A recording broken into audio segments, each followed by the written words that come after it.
So I think it's important for sure to teach the next generation to embrace hair, but also something as simple as like teaching them to brush their teeth, for example, should be, and the hair care should be the same. It should be in tune with that as well, right? So especially for like curly hair, like, you know, if your daughter has curly hair, for example, it's like, oh, you need to teach her how to take care of it properly, you know, just like brushing your teeth. So I feel like it should be ingrained in there from like a younger age, just so they know how to take care of their hair, and then they're not kind of like, bam, okay, I have to learn how to do this, you know, on their own kind of thing.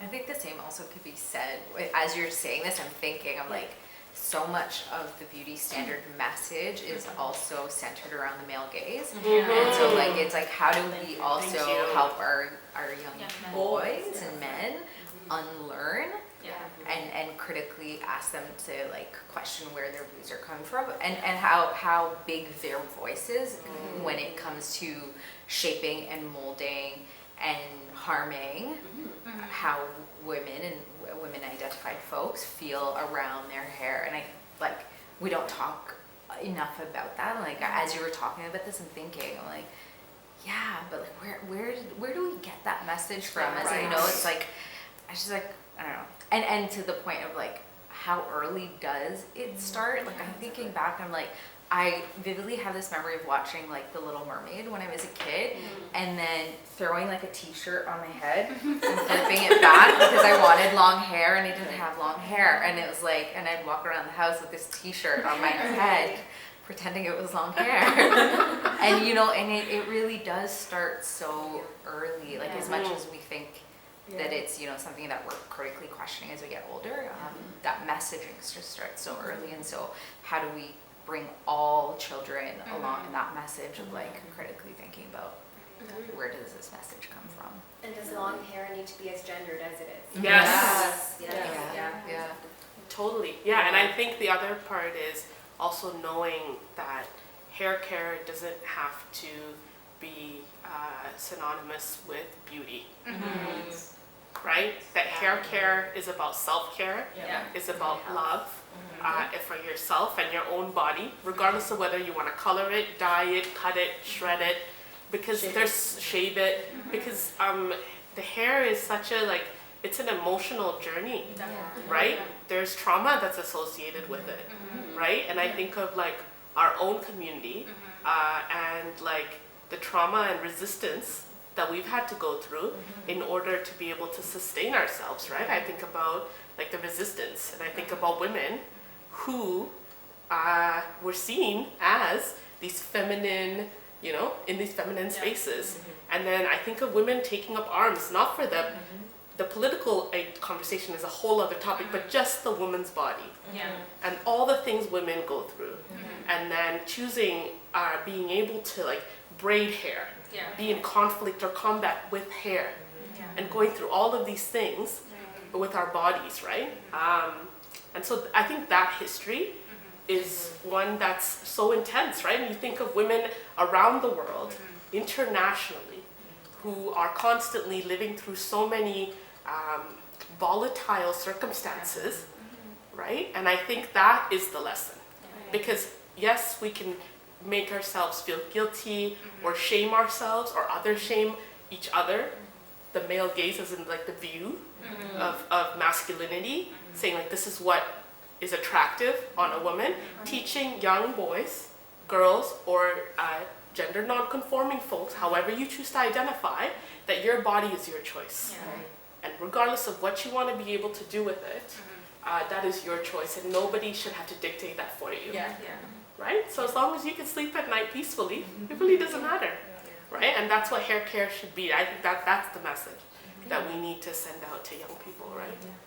Definitely. Just touching back on to what you said about, you know, having those political conversations. It's like Tamil women are politicized, right? Especially Tamil women from Ulam were extremely politicized. So for us, it's a conversation on what that means in terms of our relationship to identity, but the gender norms that we're expected to follow, and our cultural expectations of who we are and who we should be, but more so how we resist that as well, right? And we have these conversations about, you know, female patterns and whatnot, and you know, there are those who choose to braid their hair, but at the same time, you know, have it up. But there are also those who choose to cut it off, right, and have shorter hair, and you know, accepting that as a form of resistance, right? That's very important, I think.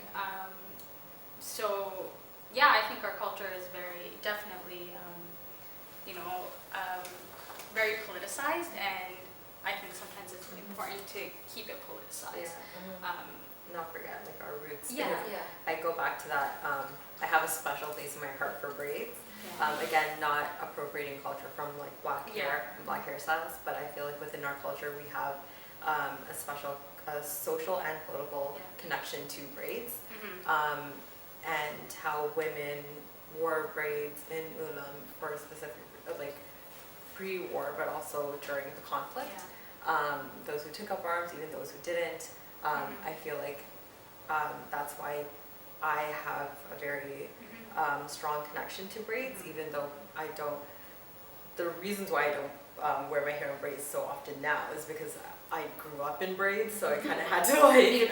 I needed a period to breathe because before my connection with braids was because my hair was like messy, so you had to put in braids to be neat. But now my connection with braids is it's politicized, and it's more connection to Tamil culture, Tamil roots, and our homeland. So I think that's a very important connection to make as well.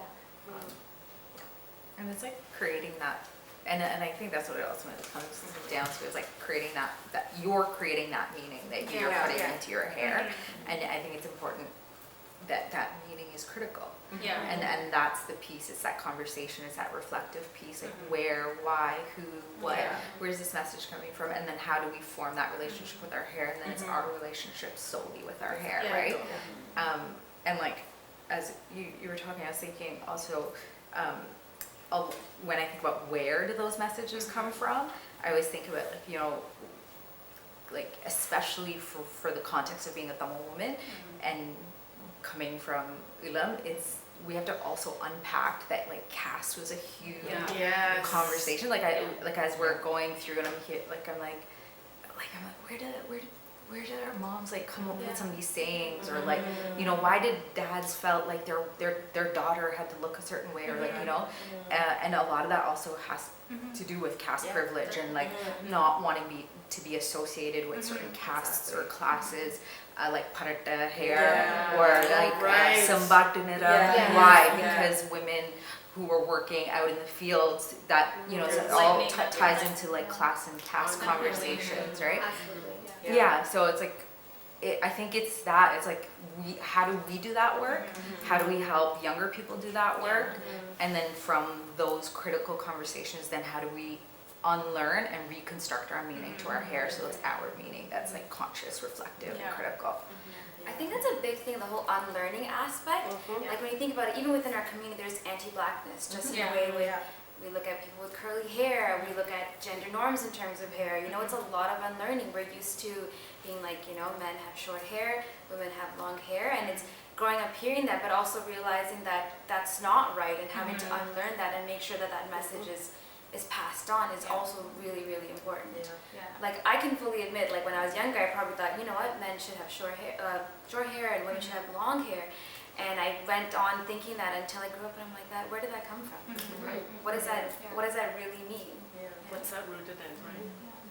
And the reality is we are colonized as individuals, right? So decolonizing ourselves is very important, and you know, it's painful and it's a process that is very triggering, but we should be able to do that. We, you know, doing that allows us to see who we are, but also who our ancestors were, and where our lineage comes from, and the ways that we take care of ourselves and we take care of our families, and the ways that we resist, right? So I think that's, you know, definitely we have to unlearn, and we need to unlearn and pass on the genuineness of who we are onto the next generation, and continue those conversations and evolve.